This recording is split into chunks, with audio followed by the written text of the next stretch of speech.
Iglesia celebra la memoria litúrgica de San Juan Pablo II. Estoy seguro de que la inmensa mayoría de los católicos se alegra en esta fiesta, y los que no se alegran es porque no aceptaron nunca el pontificado de San Juan Pablo II. Es el santo que todos hemos conocido. Bueno, hoy en día ya han pasado unos cuantos años de su muerte y quizá haya algunos muy jóvenes que no le han conocido.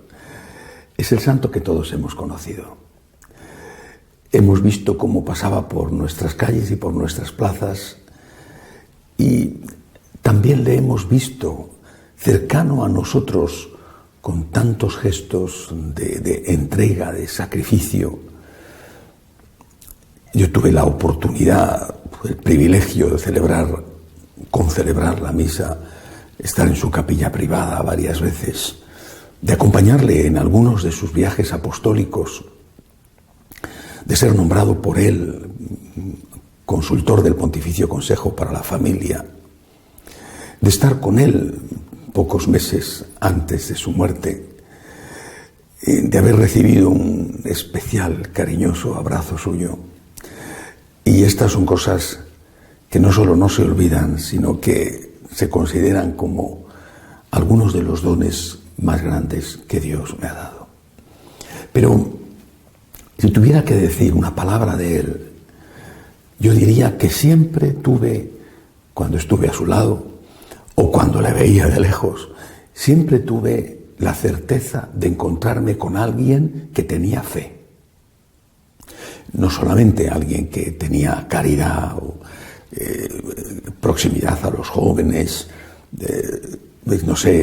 compasión por los que sufren. Creó, por ejemplo, la fundación para ayudar a los del desierto de África, el Sahel. No, era alguien, ante todo, que tenía fe.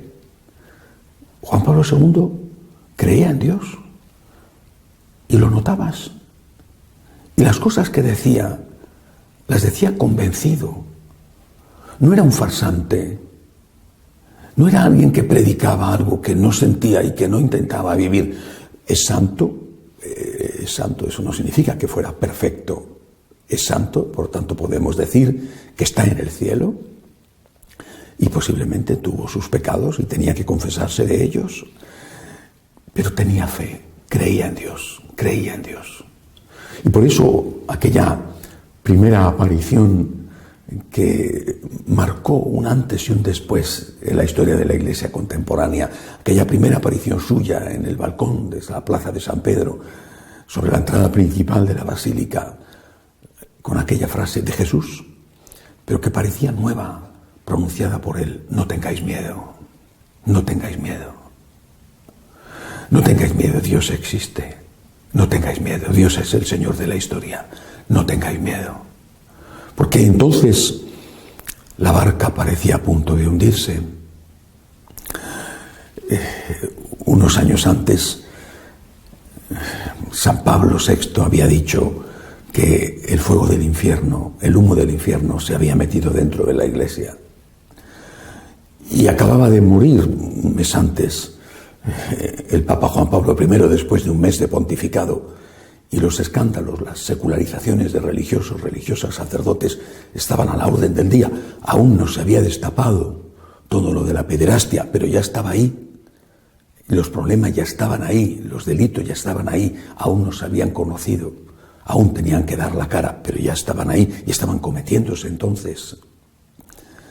Y él nos dijo: no tengáis miedo, no tengáis miedo, confía en Dios, no tengas miedo.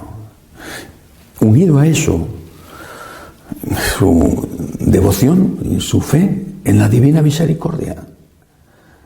Una misericordia de Dios auténtica, no una misericordia de Dios tolerante, una misericordia de Dios auténtica. Es decir, la misericordia que Dios concede al pecador que reconoce su pecado, al pecador que pide perdón, los brazos siempre abiertos de aquel padre de la parábola del hijo pródigo. Pero para para el que vuelve a casa, aunque vuelva porque tiene hambre, aunque vuelva por miedo al infierno, pero vuelve a casa y pide perdón. Y Dios, siempre rico en misericordia, le está esperando, nos está esperando. Esta es la base de nuestra fe, la misericordia de Dios. Creemos en Dios, somos pecadores, pero creemos en Dios. Creemos en su infinita, en su divina misericordia. Y le pedimos a Dios que no abandone a su iglesia. Es Él el que la ha fundado. Es Él el que ha derramado su sangre por ella. Es Él el que la protege en todas las tormentas de la historia y de la vida, también en este durísimo momento que estamos atravesando. Confiemos en el Dios de la misericordia en el que confió San Juan Pablo II. Abramos nuestras puertas sin miedo al mundo, pero no para que el mundo entre en la iglesia, sino para salir a las calles a evangelizar al mundo. Recuerdo cuando estuvo en Madrid, varias veces estuvo allí, pero cuando fue a inaugurar la Catedral de la Almudena en Madrid, y dijo: no dejéis que os arrinconen en las sacristías, salid a la calle, pero no salir a la calle para contagiarnos del mundo, no ceder ante el mundo, no aceptar lo que el mundo nos propone para que el mundo no nos critique, nos tirarán fuera y nos despreciarán. Salir a la calle sin miedo para decirle a los hombres que Dios les ama infinitamente, que Dios existe y que solo en Dios podemos encontrar la paz y la felicidad que buscamos. San Juan Pablo II ruega por la Iglesia, ruega por nosotros. Que así sea.